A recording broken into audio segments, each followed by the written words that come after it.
Developing news in the Middle East conflict. A fragile ceasefire between Israel and Iran is apparently holding this morning after both sides were accused of violating it. The violations went down hours after the White House announced that ceasefire. KCAL News anchor Chris Holmstrom joins us now with what changed overnight, and there's been a flurry of activity on social media from the president. Absolutely. So here's the deal. So President Trump said he had to intervene to save the temporary truce, but he had some harsh words for Israel while suggesting Iran may have fired on the country by mistake. Yesterday afternoon, our time, the White House had announced the ceasefire after Iran fired missiles at U.S. air bases in Qatar and Iraq. That was in retaliation for the U.S. bombing 3 Iranian nuclear sites over the weekend.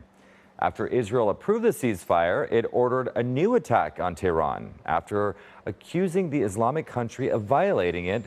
It's an accusation Iran denied. Before going to the NATO summit, the president implied that Israel may have jumped the gun. But I'm not happy that Israel's going out now. There was one rocket that I guess was fired overboard. It was after the time limit, and it missed its target. And now Israel's going out. These guys got to calm down. Then the president posted this on his Truth social site. After a conversation with Israeli Prime Minister Benjamin Netanyahu, Israel is not going to attack Iran. All planes will turn around and head home. Nobody will be hurt. The ceasefire is in effect. Also, at one point, Trump used an expletive to describe the tension between the two countries, saying they've been fighting so long and so hard that they don't know what the bleep they're doing. Well, now the world's watching and waiting to see if the fragile ceasefire holds. But of course, we'll have to wait and see. Jamie and Sheba, we'll send it back to you.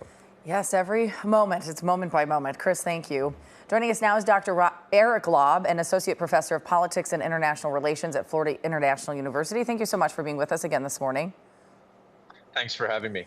You know, I do really think it's minute by minute as we're watching some of this unfold. You see the president continuing to post on social media just a few minutes ago, Iran will never rebuild their nuclear facilities. What do you think needs to happen to make sure the ceasefire is sustainable for the long run?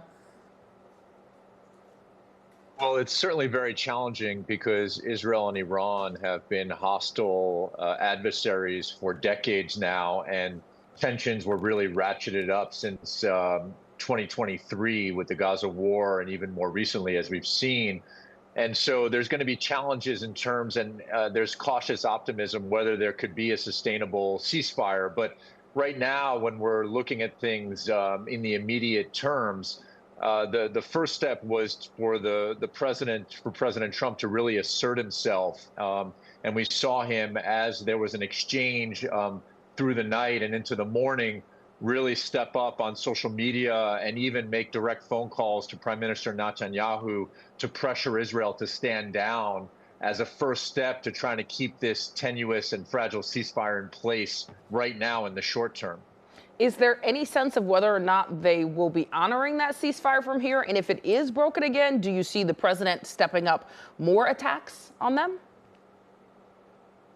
Well, it's hard to make predictions in such a tenuous and uncertain time, but I think it would depend on how the ceasefire would be violated if it were in the future. I think if Iran violates the ceasefire, then this would give license for President Trump to perhaps get involved, as we saw the United States get involved directly in the conflict over the weekend. If Israel were to violate it, it would really complicate things, given that the United States and Israel are allies. And, you know, we've already seen anger by President Trump very clearly today about Israel potentially violating it in recent moments. And so one point of leverage that President Trump could use is reminding Israel that it does outsource part of its air defense to protect its airspace against Iranian missiles and drones, as perhaps a point of leverage to convince the Israelis to not escalate further. I do want to talk about that anger, because I do think you have to look at the timing of that specifically. He doesn't want to appear weak going into the NATO summit, right? And if this had all fallen apart before he even arrives at the summit, where he's looking for, you know, praise over what has transpired over the last 48 hours, that would fuel somebody like President Trump's anger. Well, for sure. And very quickly, we've seen President Trump in just a matter of days transition from a wartime hawkish president to now a self-proclaimed peacemaker And if his very own, arguably the United States' closest ally, does not abide by the terms of his own very own ceasefire agreement, then this really puts President Trump in a tenuous position and undermines his legitimacy as U.S. president. So particularly, as you said, heading into the NATO summit in the Netherlands, where he's trying to show that he can effectively stand by allies and counter adversaries and get some type of foreign policy victory. And at this point, who do you feel like is closest to victory? Who's holding the power? Because Israel, of course, bragging about its attacks on Iran striking back yesterday, and then President Trump, of course, in charge of this ceasefire. Who has the power here?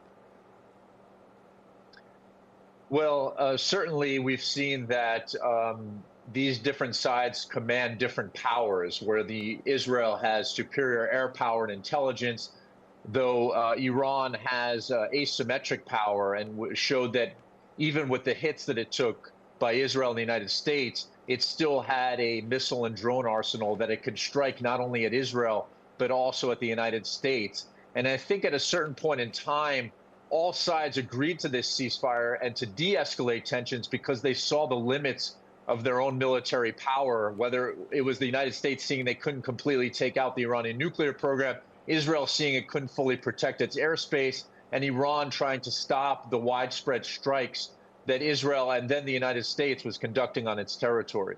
Yeah, a lot of power dynamics and other things going on yes. here. Eric Lobb, thank you so much for joining us this morning. Thank you.